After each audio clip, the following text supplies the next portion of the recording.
Life is like a long road.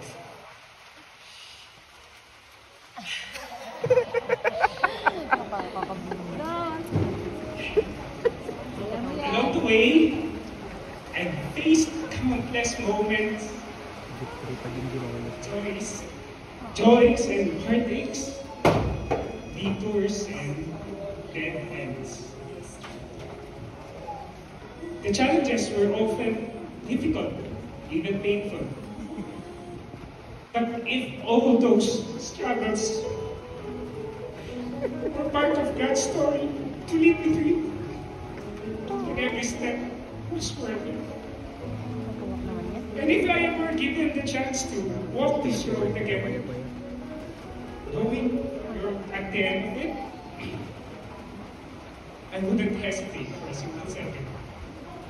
I'd take that path again, joyfully, faithfully, wholeheartedly, just to find you once more.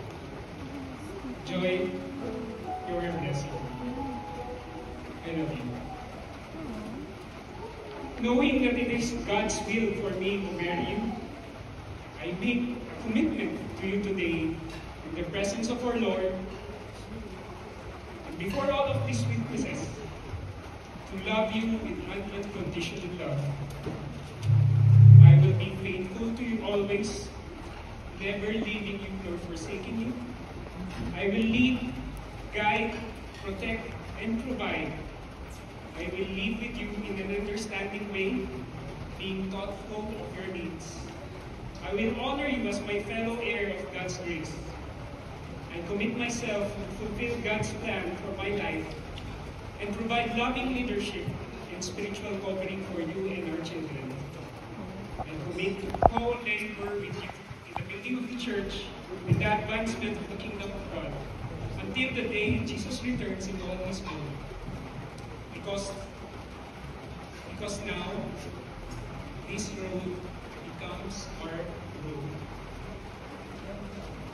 A journey where we walk hand in hand, discovering what God has lovingly prepared for us. Mahal na mahal kita at mahal kita.